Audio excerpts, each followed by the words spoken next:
Ikaw ba'y dayo? Nagbabakasyon ka ba sa mga kamag-anak mo rito? Hindi lang po bakasyon. Dito na po ako titira. Wala na siyang ibang bukang bibig kundi wag nang umuwi dito. Iyaya ko nga po siya noon kahit na anong pilit ko talaga ayaw niya eh. Para bang natatakot si nanay rin na umuwi dito. Babalikan ko kayong dalawa at sasabahin ko kayo sa isang libingan!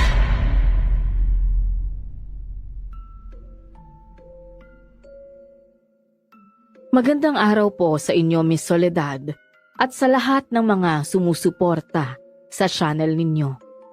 Isa rin ako sa gustong magbahagi ng kwento ko na may kaugnayan sa mga aswang. Bago nga po pala namatay ang nanay ko, mahigpit niyang sinabi sa akin na hindi ako uuwi sa baryo kung saan siya lumaki. Nangako ako sa kanya na susundin ko siya. Pero isang trahedya naman ang nangyari sa aking buhay. May isang bagyo noon na dumating at nasalanta nito ang bahay ko. Wala akong choice, kundi umuwi sa baryo na isinumpa ni nanay. Ako nga po pala si Marvin at ito ang aking kwento. Bago ko simulan ng storya, huwag kalimutang mag-subscribe bilang suporta sa ating channel. Ale, pwede po bang umigib dito? Oo naman, lahat ng mga tao rito sa baryo dito kumukuha ng inubing tubig sa poso.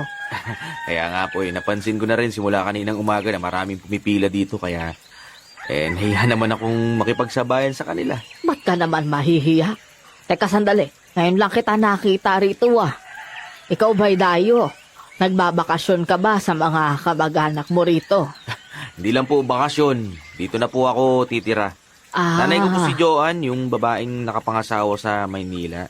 Tapos yung lolo at lola ko naman, may-ari ng bahay dyan sa tabi ng mga taniman ng kalamansi.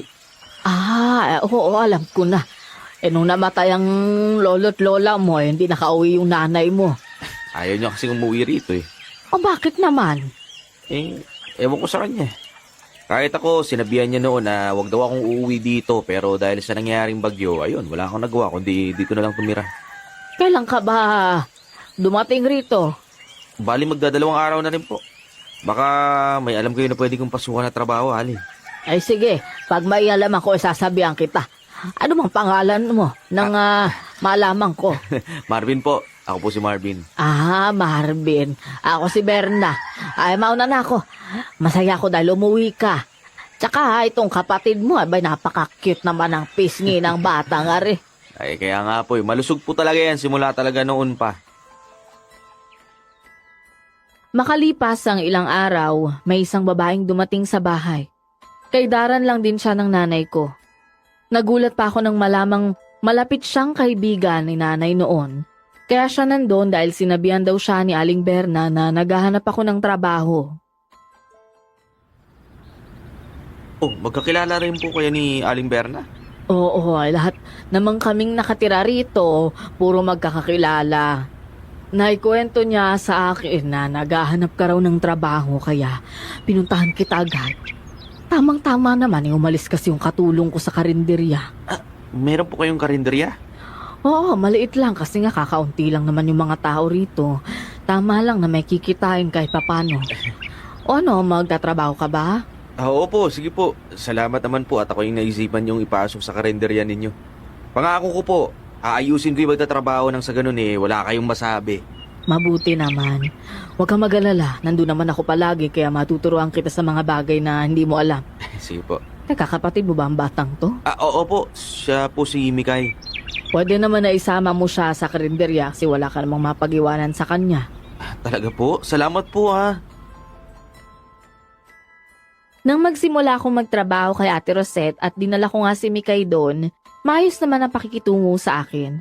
Mabait ito at maalalahanin. Minsan pa niyang natanong kung bakit raw hindi umuuwi sa baryo nila si nanay. Wala rin naman ako may paliwanag sa kanyang dahilan dahil wala rin namang sinabi sa akin si nanay. Kahit nung namatay nun si Lolo, wala na siyang ibang bukang bibig kundi wag nang umuwi dito. Iyaya ko nga po siya noon kahit na anong pilit ko talaga ayaw niya eh. Para bang natatakot si nanay rin na umuwi dito.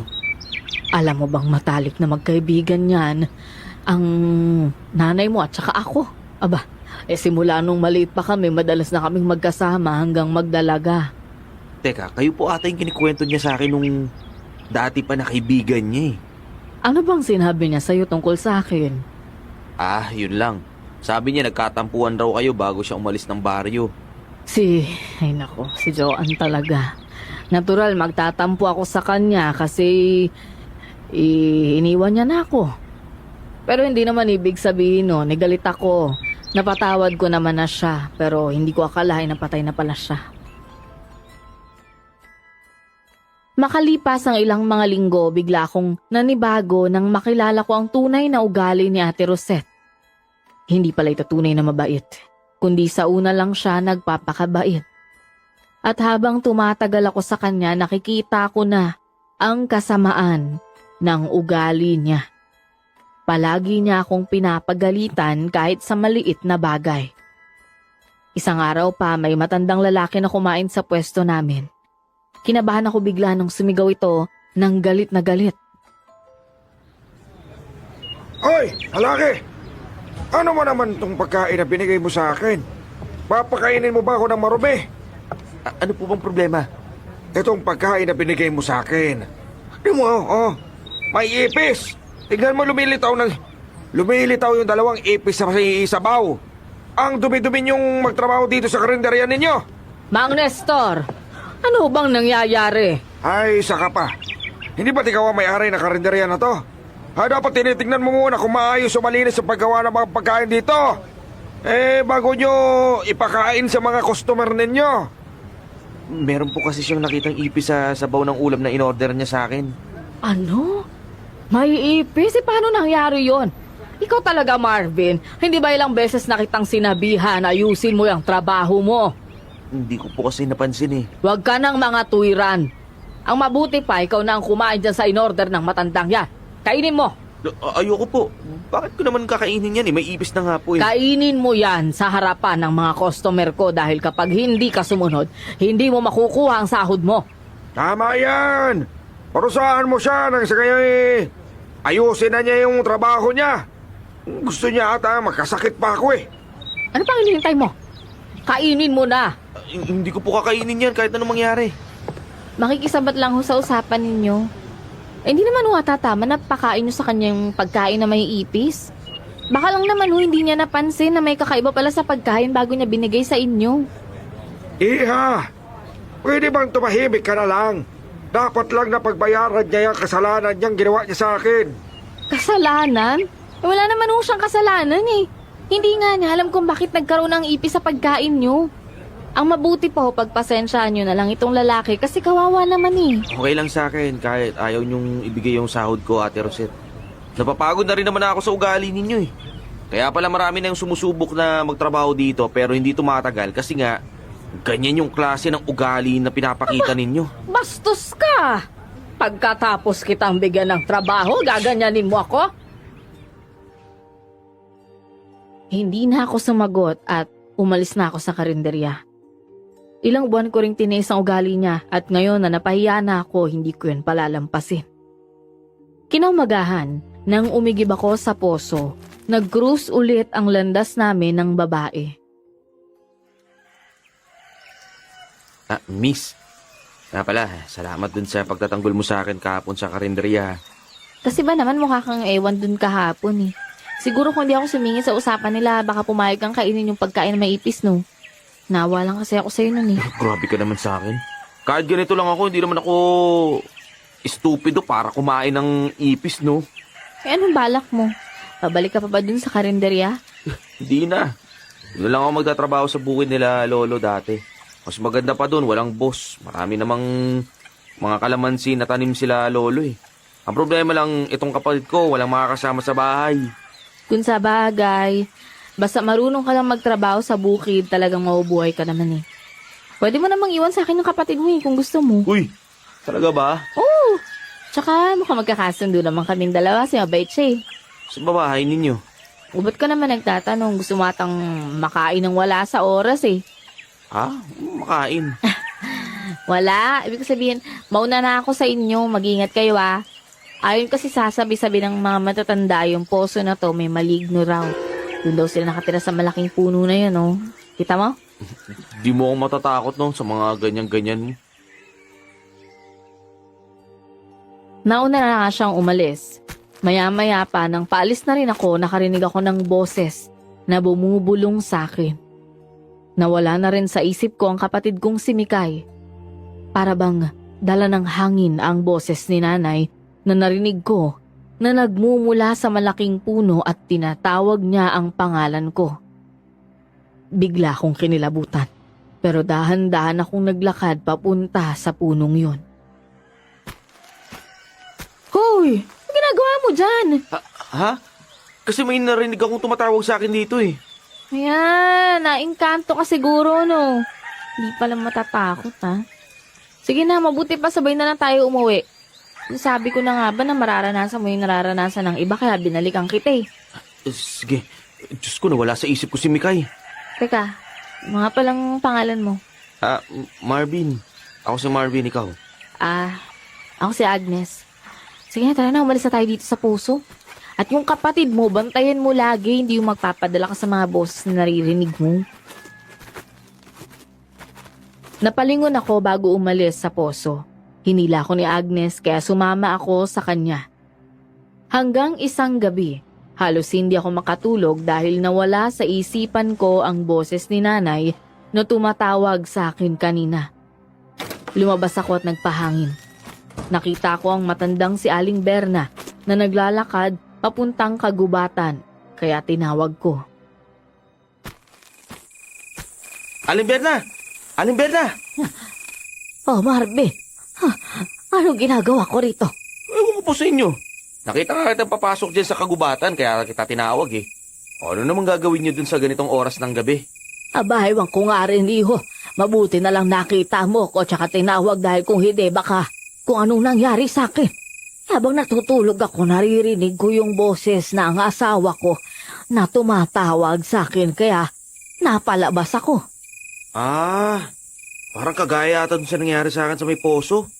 Naririnig ko, tinatawag ni nanay yung pangalan ko dun mismo sa malaking puno. Muntik na nga akong pumunta dun kaso natauhan ako, kaya ako tinawag ni Agnes eh. Ang mabuti pa, Iho, yatid mo ko sa bahay dahil baka mamaya sundan ako ng boses na yun. Sige po. Hinatid ko si Aling Berna dun sa bahay at umuwi rin ako.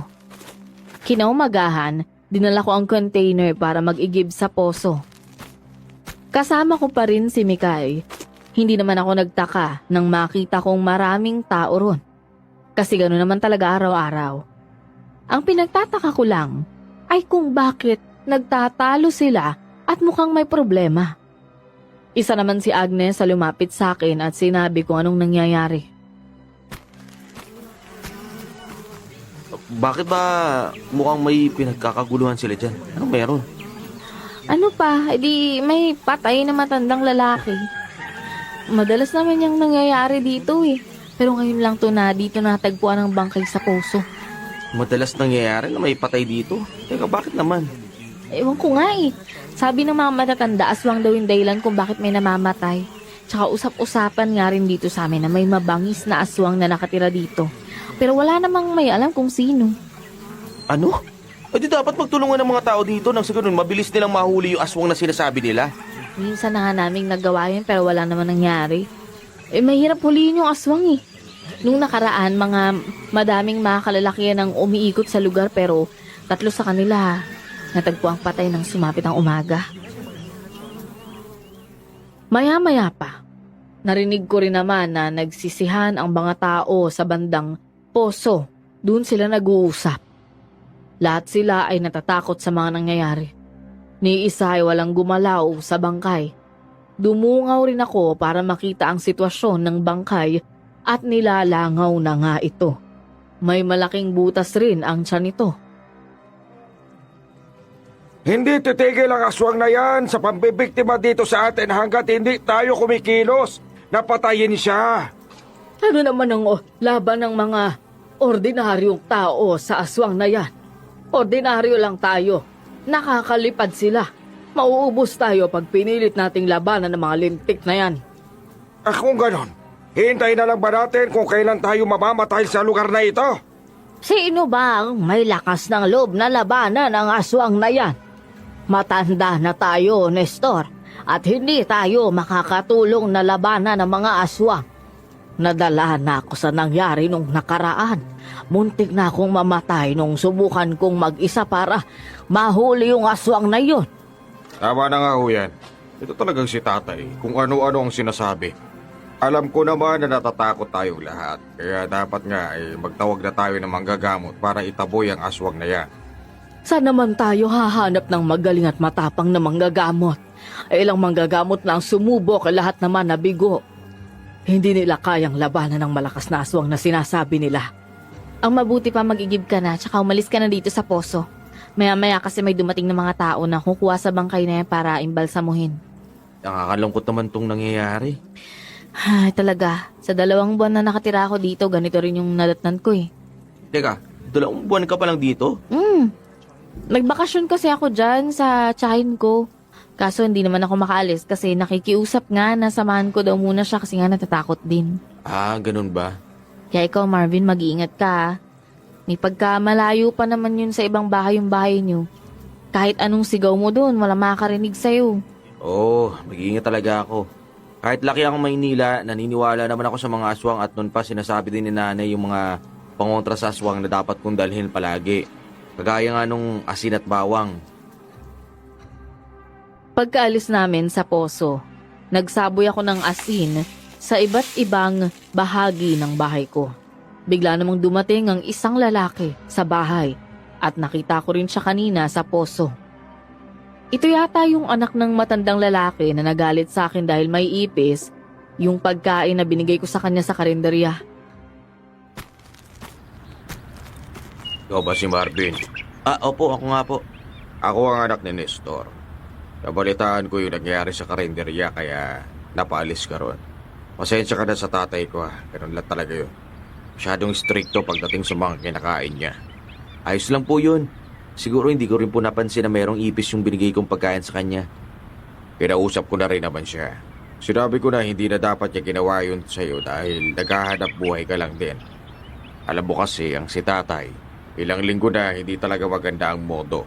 Paano ba naman lagi niyang naaalala ang nanay ko na namatay 6 na buwan na ang nakakalipas.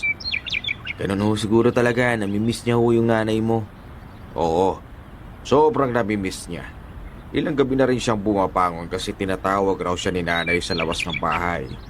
Kaya ako to sinasabi sa'yo para mag-ingat ka. Ang aswang na nambibiktima ay nanggagaya ng boses ng mga taong namatay na. Nang sa ganun malaya silang makapatay at makakain ng tao. Ano pong ibig niyong sabihin? Paraan ng aswang na gayahin ang boses ng isang taong namatay nang sa ganun mapaniwala nito ang kanyang bibiktimahin. Kapag nagpadala ka naman sa boses na yon, aba ay siguradong bangkay ka na pagkaumbaga. Doon sa poso, nagkataon na mag-isa lang ako ron. Narinig ko rin ang boses ng nanay ko na tumatawag sa akin. Aswang ba talaga yun? Oo, yun ang sabi ng matandang manggagamot sa amin. Ang aswang raw na nandito ay nambibiktima. May kakayahan daw yun na manggaya ng boses at anyo mismo ng tao. Kung ganun po, maraming salamat po sa pag-aalala ha. Walang anuman. Kaya ako to sinasabi sa'yo dahil tayo ka dito at wala ka pang alam sa mga nangyayari. Mas lalo akong kinabahan sa mga nangyayari. Hindi ko akalaing ito ang madaratnan ko sa lugar ng nanay ko. Hanggang isang hapon dumalaw si Rosette sa bahay. Kahit naging masama siya sa akin, maayos ko pa rin siyang kinausap. Ano pong kailangan ninyo? Marvin, kaya ako nandito para makiusap na bumalik ka na sa karinderya. Hindi na ako magagalit. Babaguhin ko na ang ugali ko. Pasensya na po. Marami po kasi akong inahasikaso sa bukid ngayon Sige na, bumalik ka na. Wala na akong makuhang tao. Tsaka nadala lang ako ng galit sa'yo. Sige, pag-iisipan ko po muna.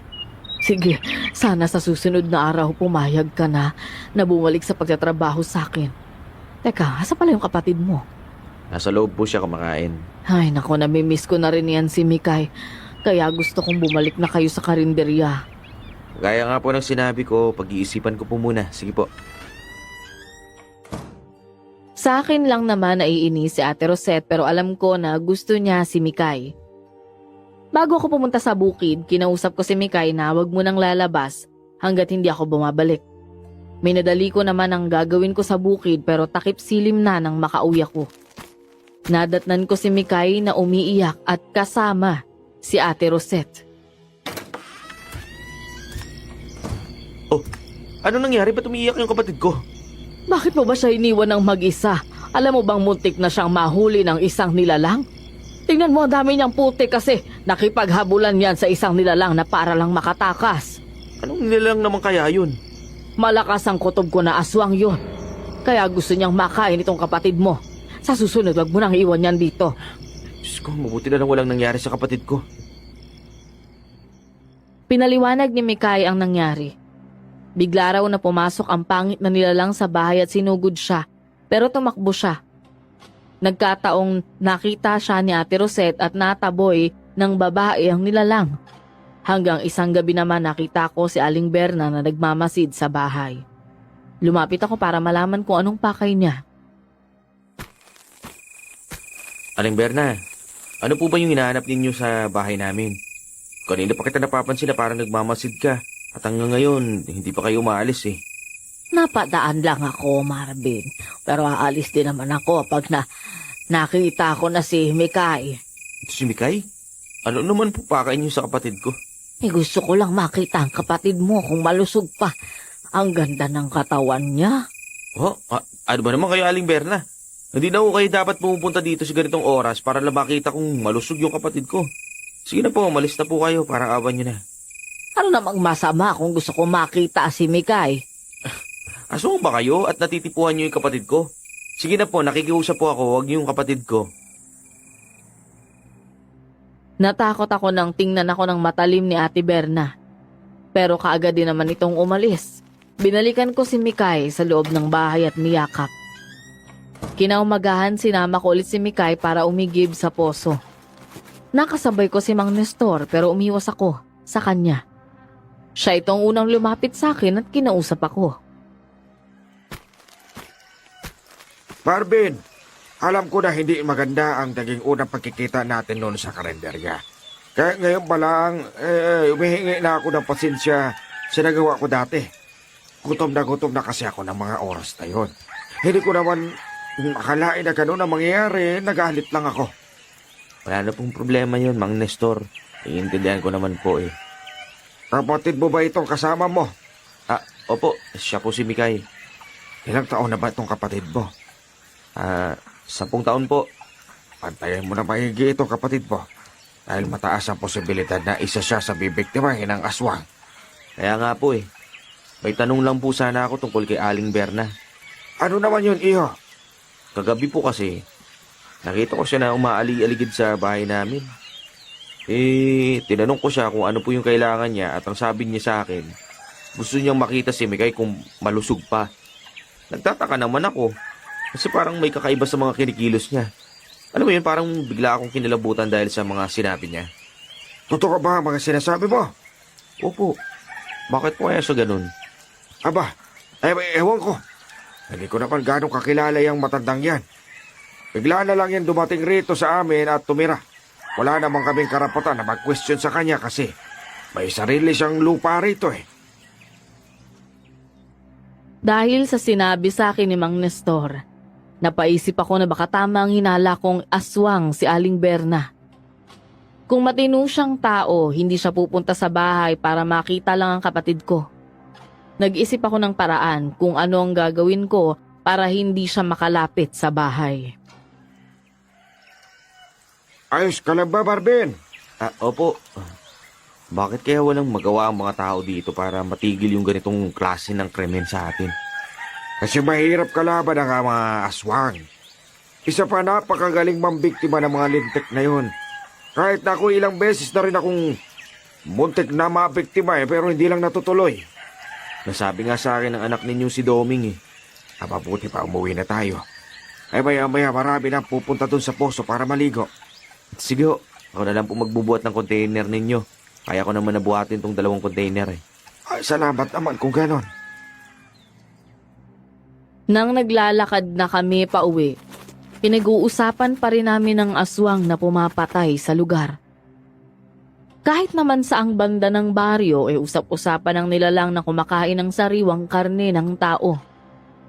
Nakasalubong namin si Aling Berna at nakita ko agad ang kanyang mga mata ay nakatingin kay Mikay. Nagtago naman ang kapatid ko sa likuran ko.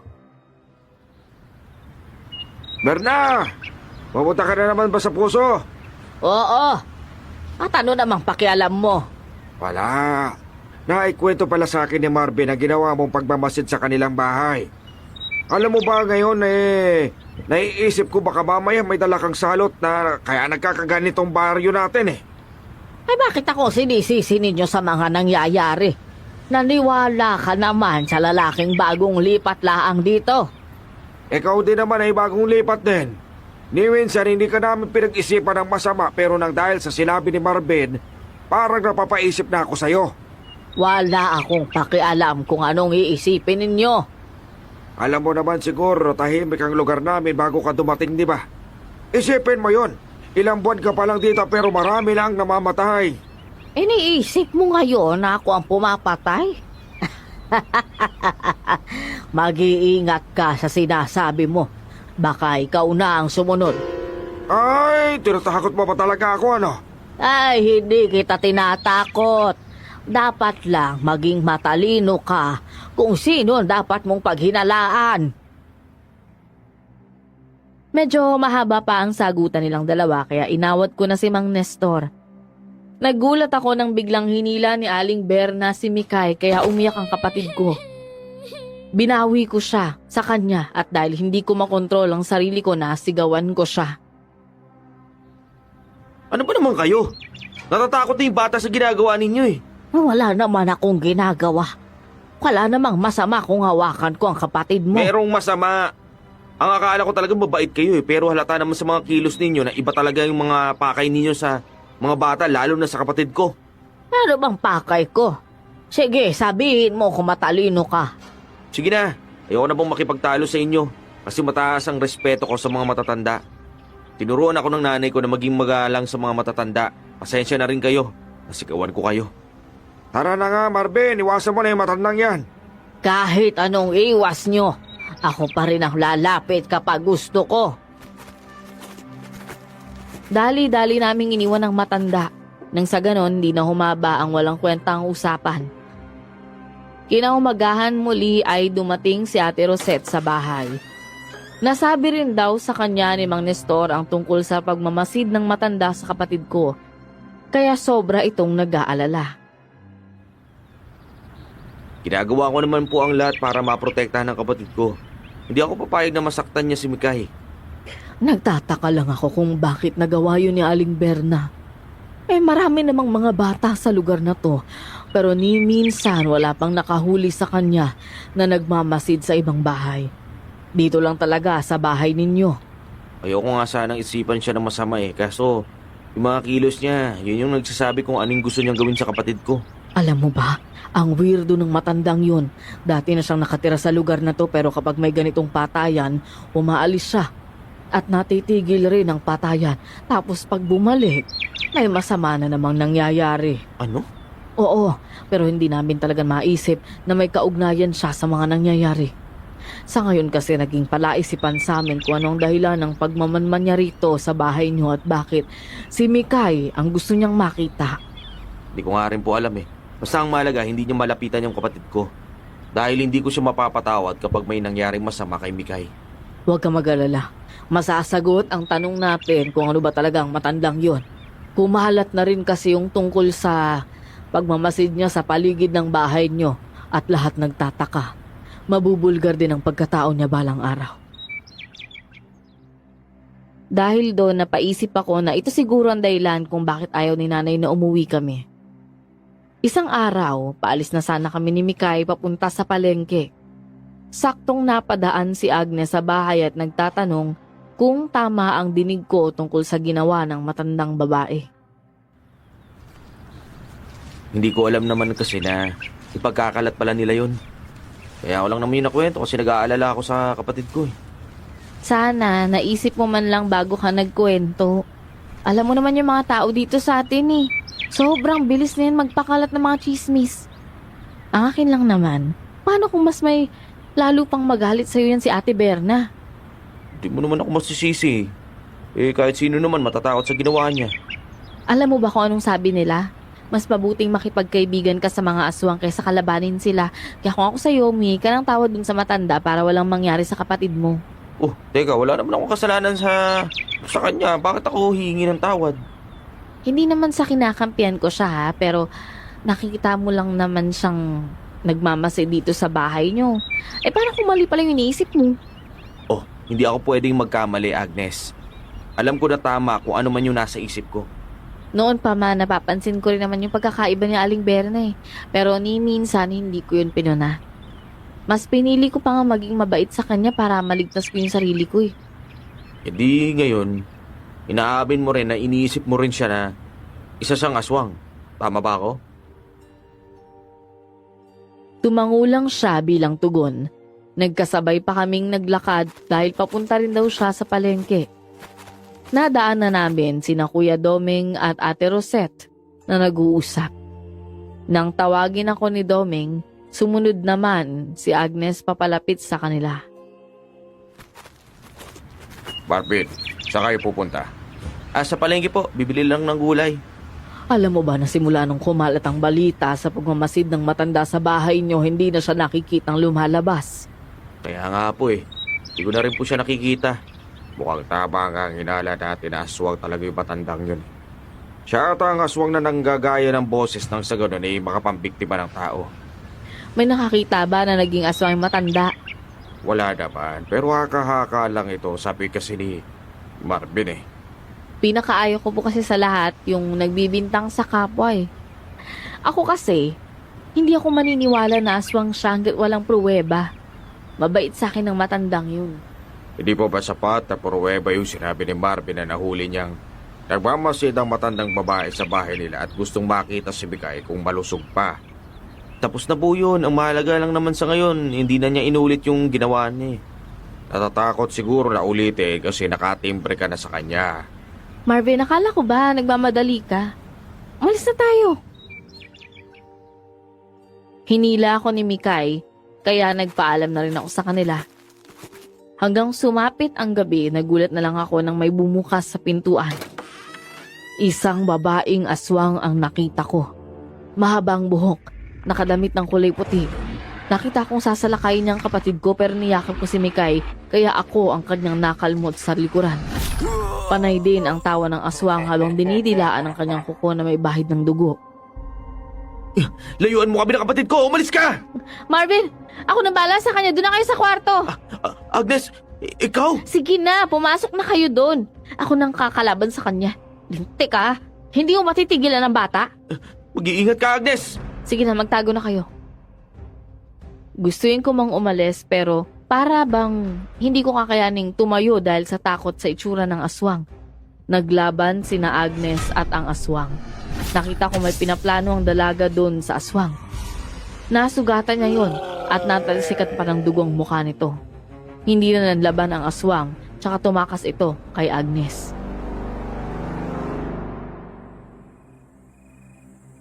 Agnes, ano bang nangyayari sa lugar na to?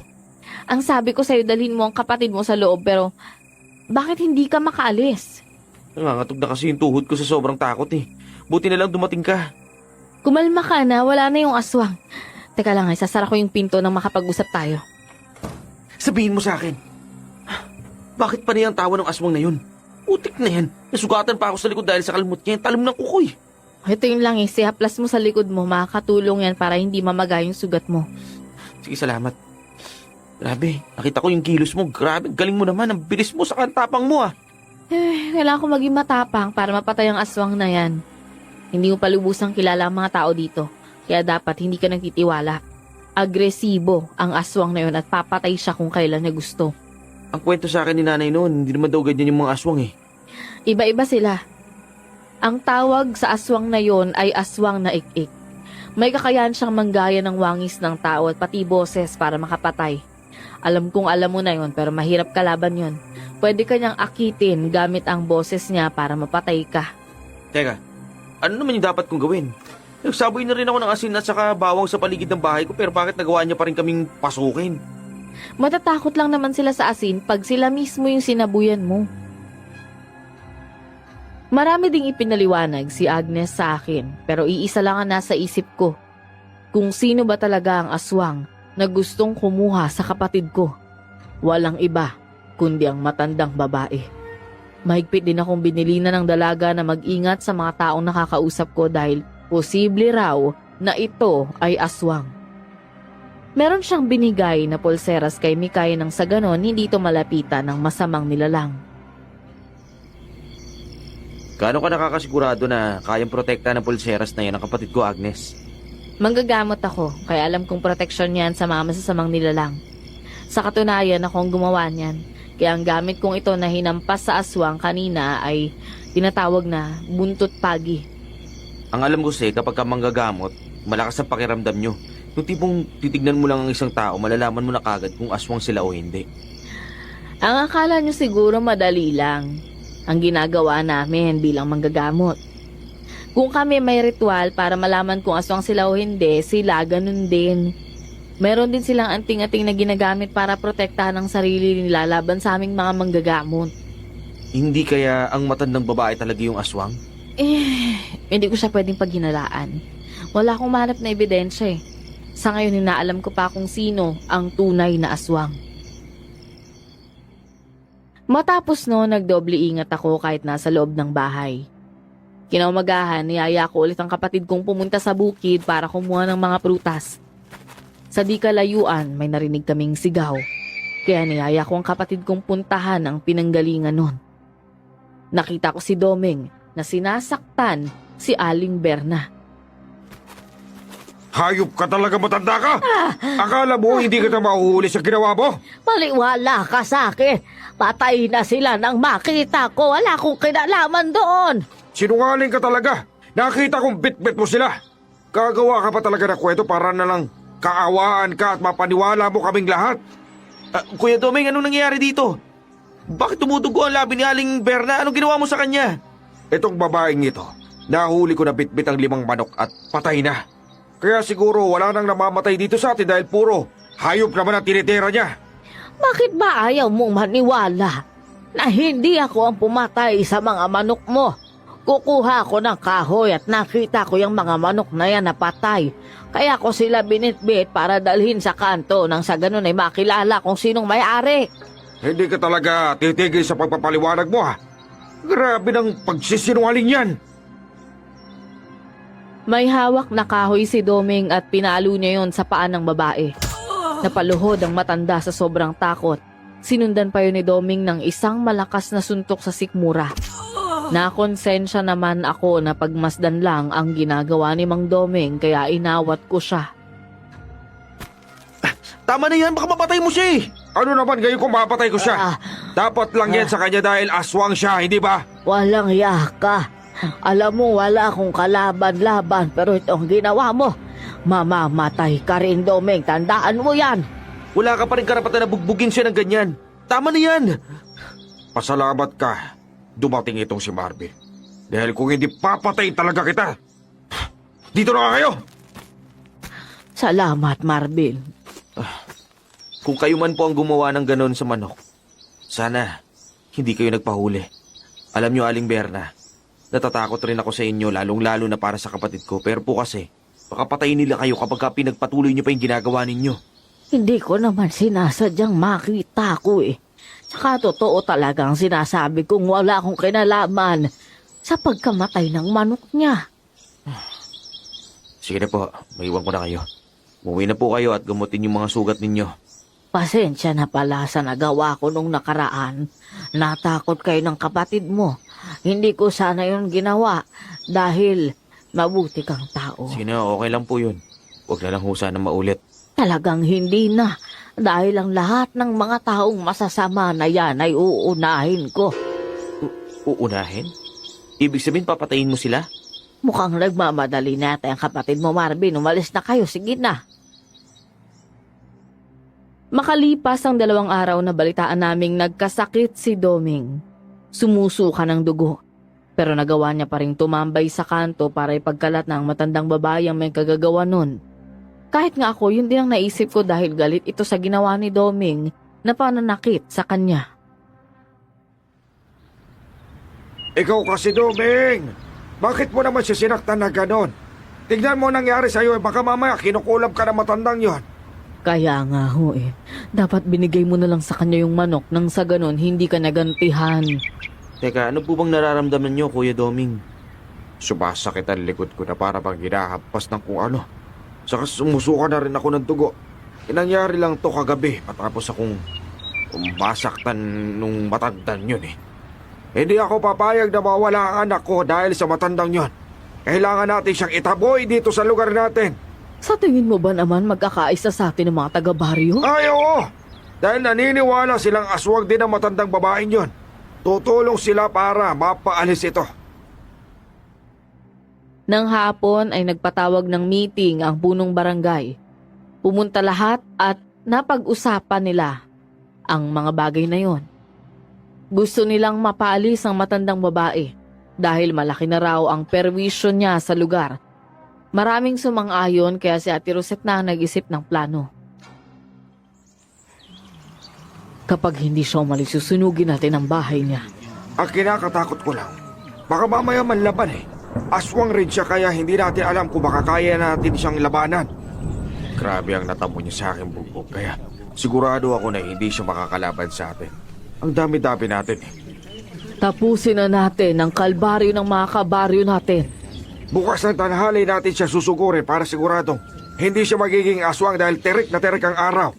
Alam nyo, dapat noon pa natin ito ginawa eh. Sige, magdala kayo ng itak dahil baka makatakas ang matandang yon. Maraming sumang-ayon sa 3 oras at araw ng kanilang pagsalakay sa matandang babae. Hindi na ako nakisali at wala din akong balak na sumama sa pagsalakay.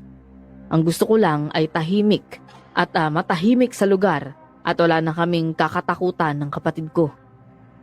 Nang makauwi ako sa bahay, nadatnan ko si Agnes na naghihintay.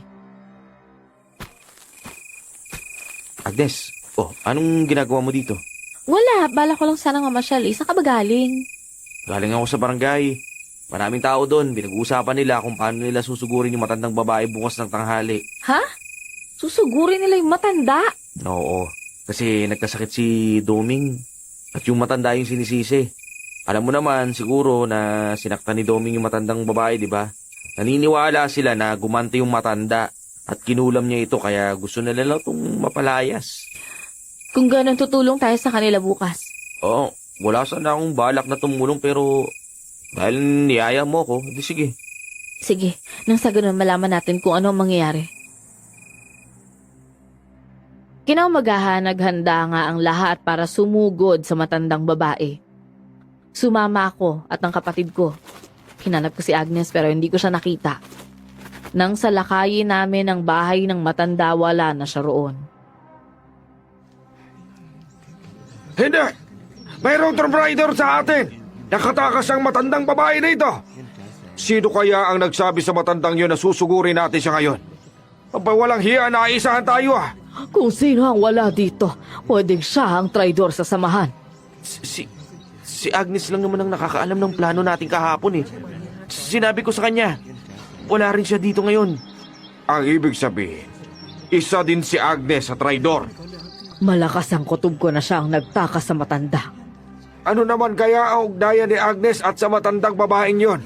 Hindi ko alam. Pero malakas ang kutob ko na may kinalaman dito si Agnes eh. Traidor din pala siya. Noon pa man siguro alam na niya kung anong pagkatao ng matandang yon. Isang araw naman ang nakalipas, dumating si Ate Rosette sa bahay. Nagulat ako sa binalita niya, pero meron pa akong pagdadalawang isip kung totoo nga ang sinasabi niya. Nasaksihan ko kung paano kinalaban ni Agnes ang aswang, kaya hindi ako naniniwala na pareho sila ng matanda na yon na aswang. Nung sinalakay kami ng aswang dito, dumating si Agnes para iligtas kami. Hindi ako naniniwala na aswang din siya. Ang sabi niya sa akin, isa siyang manggagamot. At naniwala ka naman. paano kung inuuto ka lang niya? Kita mo naman ang ginagawa niya, di ba? Sabay sila ng matanda na nawala sa lugar. Siguro, may rason lang si Agnes kung bakit niya tinakas ang matandang babae. At saka tama nga naman na pinaghihinalaan ko siya sa pagkawala ng matanda eh. Pero hindi naman tayo gaanong sigurado kasi wala naman tayong nakitang ebidensya. Halata na nga, Marvin, ikaw na lang itong baluktot na mag-isip. Sige nga, kung totoong aswang si Agnes, bakit niya nagawang sakta ng aswang noong sinalakay kami? Iniligtas niya nga kami sa aswang eh. Eh paano kung palabas lang pala yun? Palabas? Hindi yun palabas. Dahil nasugatan niya pa yung aswang. Sa tingin niyo ba papayag yung aswang na magpanggap at susugatan niya lang? Hindi aswang si Agnes. Alam ko na may paliwanag siya kung bakit niya nagawa ang bagay na yun. Hindi umimik si Ate Rosette at umalis sa bahay na lang. Inaamin ko na masama ang loob ko sa dalaga dahil may sarili itong plano pero hindi ako naniniwalang aswang siya. Isang linggo ang lumipas, naging tahimik ang lugar. Malaya din kaming nakakagala kahit gabi na dahil wala nang kinatatakutan ng mga tao. Isang gabi na padaan ako sa tindahan ni Meloy. Nandoon ang mga tambay na umiinom at kasama nito si Kuya Doming. Kuya Doming, nakikipag-inuman rin po kayo? Oo, labis ko na rin ang ganitong pangyayari na tambay-tambay lang tapos uuwi ng lasing eh. Hindi kagaya ng dati na kapag takip silim na nakakahiga na ako dahil sa takot akong lumabas. Hindi na ho ba kayo sumusuka ng dugo? Hindi na, simula nung nawala yung matandang yun sa bahay natin. Bigla na lang ako gumaling. Kaya naniniwala talaga ako na lintik at demonyo yung Berna na yun eh. Oo nga po, naging tahimik yung lugar natin. Gigising na tayo ng umaga na walang iniisip kung may namatay ba. Sana ganito na lang tayo palagi, ano? Walang iniisip at kinakatakutan. Ganito tayo kasi wala na ang aswang. O ito, uminom ka muna. Hindi po ako umiinom eh. Alam mo na si Makay, kailangan ko rin bantayan kahit nawala na yung aswang. Wala namang mangyayari dyan sa kapatid mo. Sige na isang tagay lang naman Sige po, para matigil lang po kayo. Pero isa lang ha, nakakaya naman po kasing tumanggi. Ininom ko nga ang tagay na binigay ni Doming hanggang sa hindi na nila ako pinakawalan. Nakailang tagay na ako, nakaramdam na rin ng hilo. Nang magyaya si Mikay na umuwi ay nagpaalam na ako sa kanila. Nang matutulog na kami, binuksan ko ang bintana dahil ang init ng pakiramdam ko. Saktong nakatulog naman ako. Bigla akong nagising nang kumalabog ang bintana at laking gulat ko nang makita ko ang isang nilalang na itim, ang katawan at bitbit niya si Mikay. Saan mo dadalhin ang kapatid ko? Ibalik mo siya! Kailangan ko ang kapatid mo para gawing alay. Nang sa gano'n ay magtagumpay kami sa mga plano namin. Hindi! Kung sino ka man nagmamakaawa na ako. Pumusak na ng kapatid ko, parang awa mo na ako na lang. Bata ang hinahanap namin. Huwag kang mag-alala.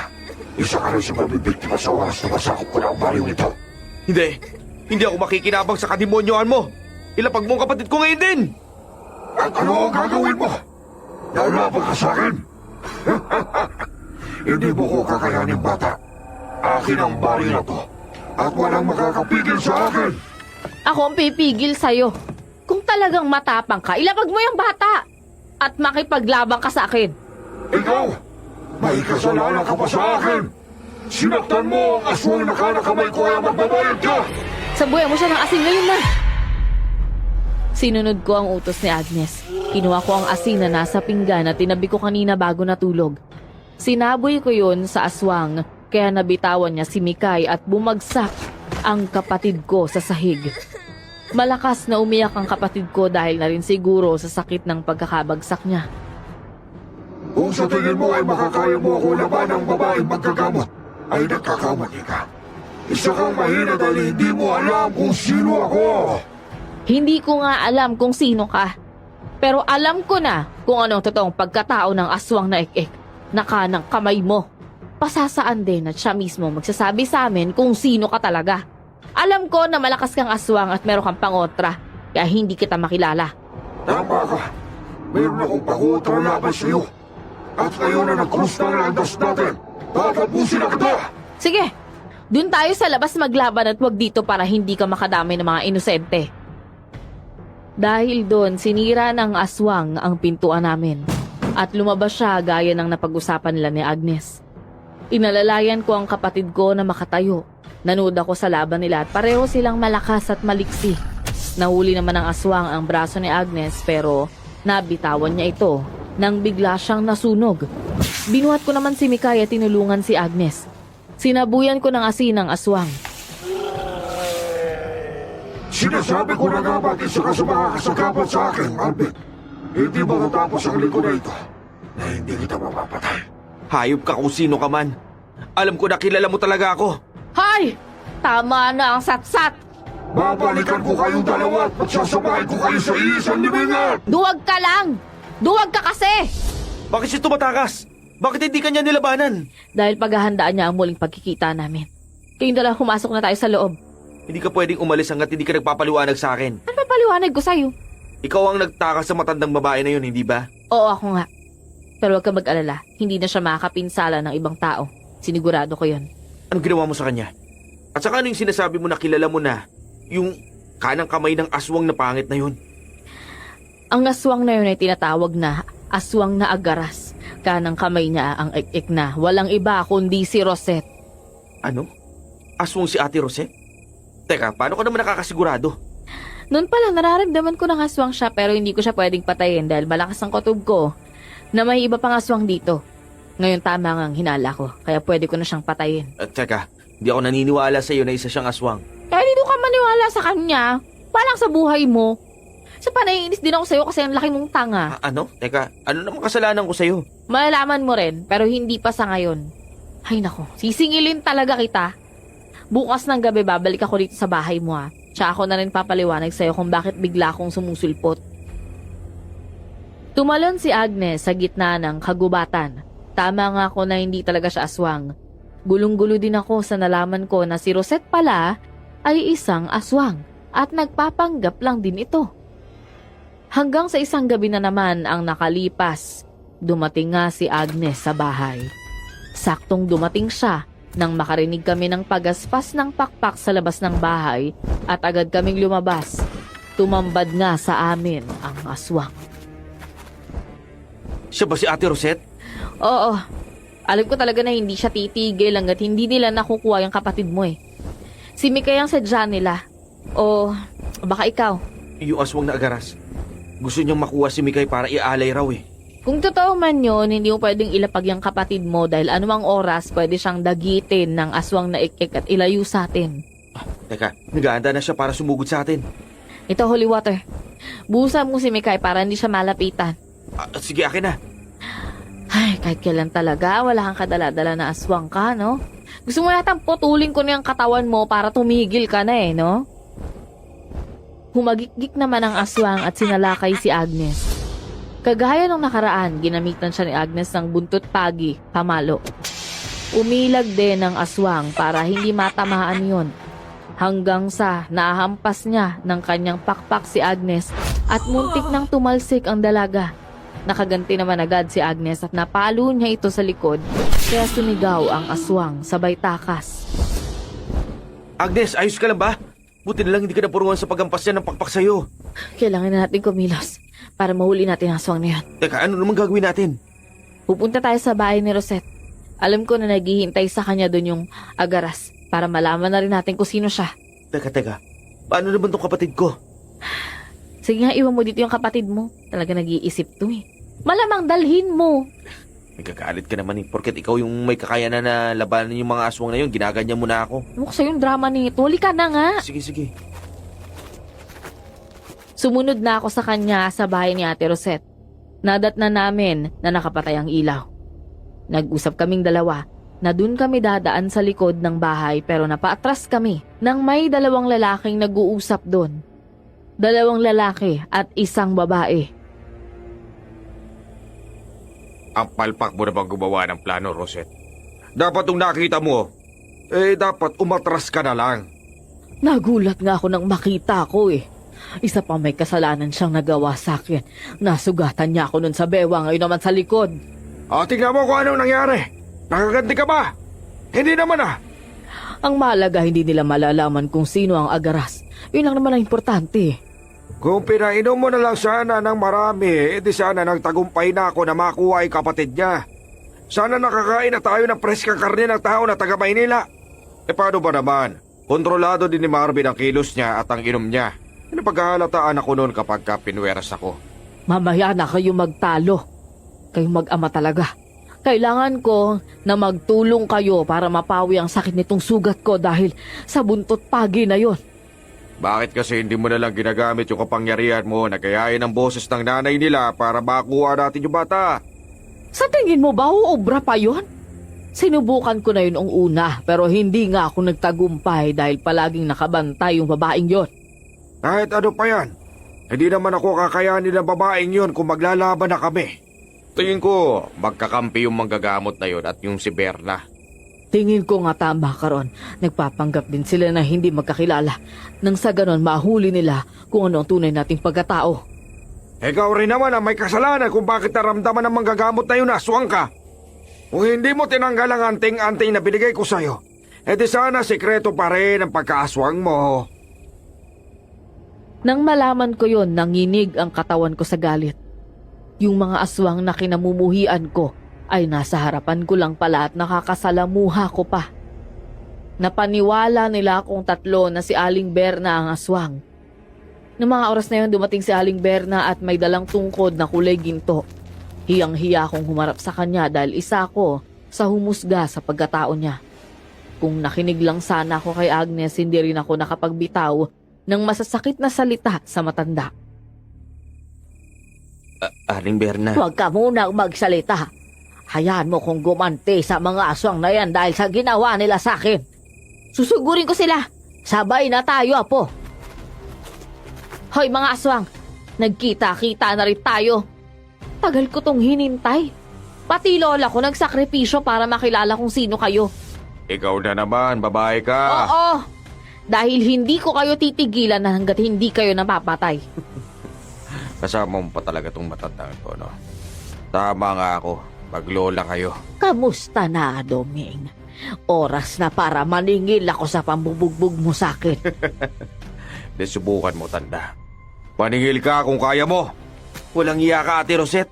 Pinasakayin niyo ako sa mga kwento ninyo. At sumama pa kayong dalawa rito ng kapatid mo. Maganda na rin para hindi na ako mahirapang patayin kayo. Alam mo, tibay po rin Marvin, ano? Gulo talaga ang hanap mo at kamatayan eh. Nagpalit anyo si Mang Nestor bilang agaras. May sungay ito.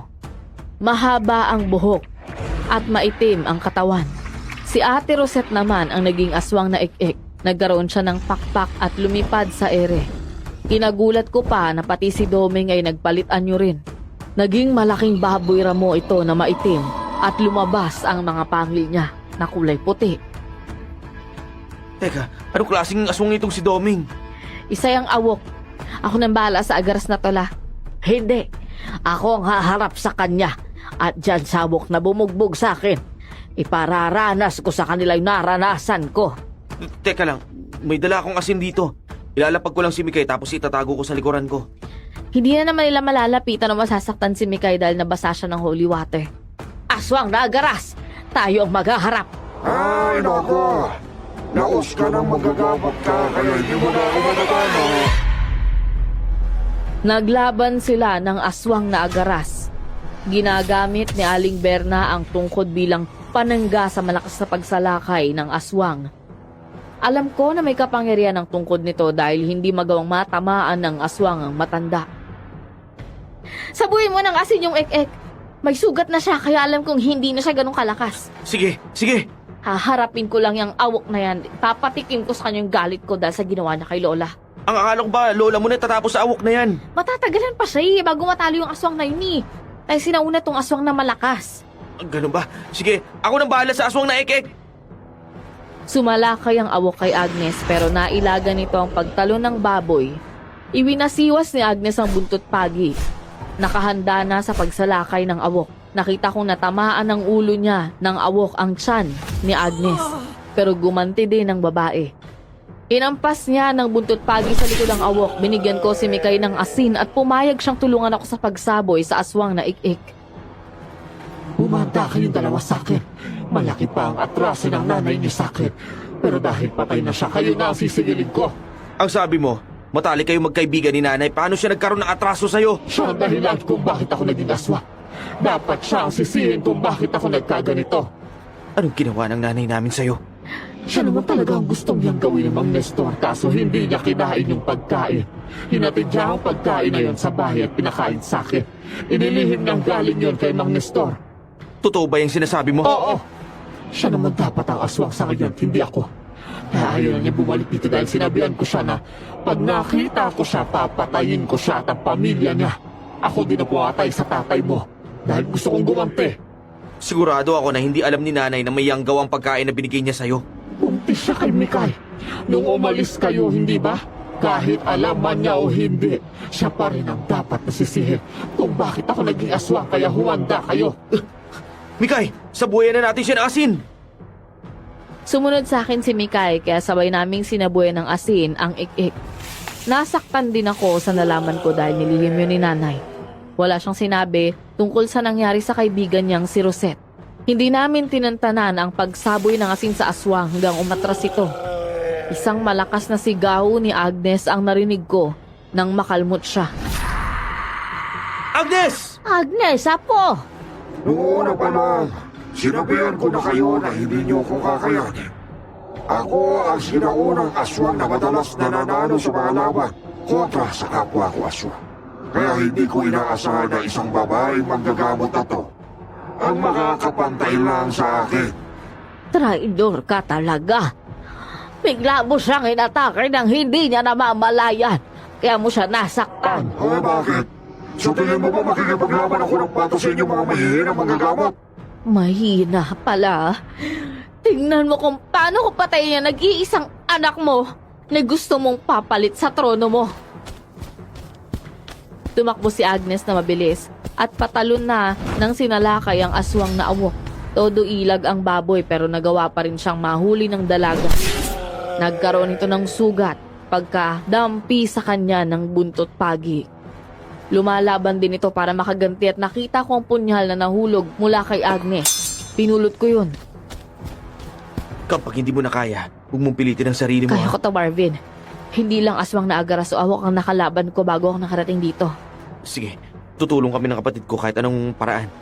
Ayun na ang awok. Sasalakay na siya ulit. Tapusin ko na siya. Agaras, akong kalabanin mo at wag ang apo ko. Masyado ka nang maingay na matanda ka.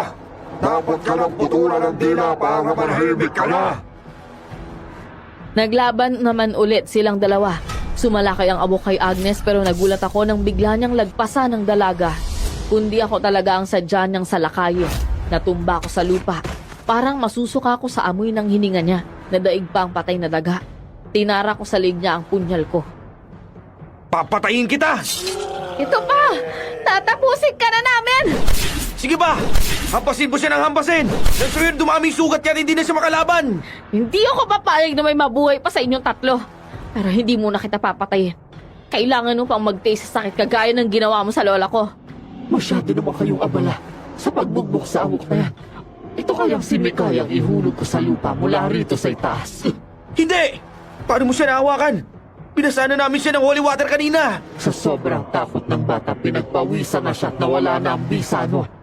Kahit hindi kita mapatay, Marvin, isasama ko ang kapatid mo. Wag! Maawa ka kay Mikay! Kung ano man ang nagawa ni nanay sa'yo, wala kaming alam dun! May kinalaman kayo kasi kayo ang produkto niya. Papatayin ko ang batang ito. Hinagis niya si Mikay kaya mabilis akong tumakbo para habulin ang kapatid ko nang sa ganun masalo ko. Sa awa ng Diyos, hindi bumagsak sa lupa ang kapatid ko. Nakita kong inatake siya ni Agnes at paulit-ulit na hinampas ng buntot pagi. Nasakal din ni Agnes ang leeg niya. Umusok ang mukha nito at bumagsak silang dalawa. Mamamatay kang aswang ka! Sige na Marvin, patay mo na siya! Para makaganti ka sa ginawa niya sa tatay mo. Paano ko naman siya papatayin? Itong punyal, tinanggal ko to sa leeg ng awok. Itarak mo yan sa dibdib niya para mabilis siyang mamatay. Sige, akin na yan, Agnes. Mukhang kailangan natin ng lola mo ng tulong. O, dito lang kayo at wag mong papatayin niyang awok na yan, ha? Hindi na siya makakalaban dahil nang hihina na yan. Tumakbo si Agnes sa lola niya at kay Mang Nestor. Lumapit ako sa ek-ek na hanggang ngayon ay hindi pa alam kung anong gagawin dahil sa hapdi ng mukha niya. Sinuntok ko siya sa likuran bilang ganti. Humarap naman ito sa akin at sinakal ako. Tinara ko na ang punyal sa dibdib niya. Tapos na mga kasamaan mo! Ngayon, iilalim ka na sa impyerno! Kahit mapatay mo ko, gagantihan ko ang nanay mo sa kabilang buhay. Maniwala ka, magkikita kami ng nanay mo sa impyerno. Kung ganun, ipakamusta mo na lang ako sa kanya at sabihin mo na akong pumatay sa demonyong kagaya mo. Ito ba? Uubusin ko ang lakas ko sa pagsaksak sa'yo! Babalikan kita! Hintayin ko ang pagbabalik ng kaluluwa mo! Sunod-sunod ko siyang sinaksak hanggang sa namatay ang ik-ik. Napalingon ako sa awok. At ngayon ay naging anyong tao na. Madami siyang sugat at nagdurugo yun. Nakatingin si Kuya Domeng sa ama niya na pinagtutulungan ng maglola. Nakita niya rin kung paano tanggalan ni Agnes ng ulo ang ama niya. At tinapon pa ito sa harap niya. Mga walang hiya kayo! Patay na yung tatay mo. Patay na rin si Rosette. Ikaw na lang mag-isang natitira. At pahihirapan ka namin hanggang ikaw na mismo magmakaawang patayin ka namin. Hindi ako papayag na papahirapan ninyo ako. At anong gagawin mo? Sa tingin mo ba'y makakatakas ka pa? Hindi ako tatakas. Hindi ako nabiswa. Nagpapatay sa sarili ko!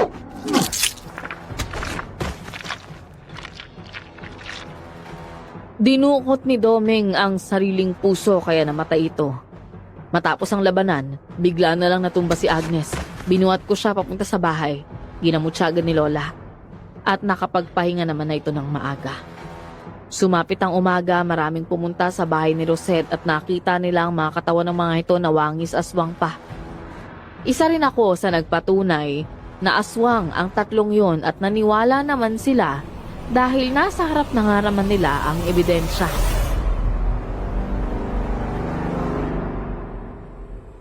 Ito na talaga ang panahon na matatahimik ng lugar na to. Nagkamali rin ako ng akala na aswang si Aling Berna. Hindi pala totoo yun. Isa pala siyang manggagamot. Alam ko na nagtaka kayo kung paano ko hindi naging aswang. Nung gabi na nagmanman ako sa bahay ni Marvin, may sinundan akong aswang na papunta roon. Ang masaklap lang, imbis na aswang ang mahuli ni Marvin na ako nakita niya. Dapat tayong magpasalamat sa mga taong tumulong sa atin. Lalo na sa maglola dahil sila ang nagligtas ng baryo natin. Pangako namin sa inyo na hindi namin kayo iiwanan. Dito na kami titira ni Lola para maprotektahan kayong lahat. Halos lahat ng mga nakarinig sa sinabi ng maglola na konsensya sa pagdidiin sa matanda. Humingi sila ng tawad at nagpasalamat.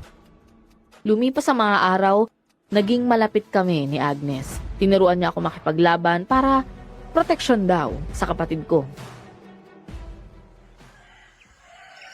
Agnes, ba sabi mo nun galit ka sa akin? Oo. Hanggang ngayon ba galit ka pa rin? Hindi na. Nawala na lang bigla yung galit ko eh. Naiintindihan ko naman na kasi kung bakit inakusahan mong aswang si Lola eh. Mahal na mahal mo lang yung kapatid mo at gusto mo lang siyang protektahan. Salamat ha.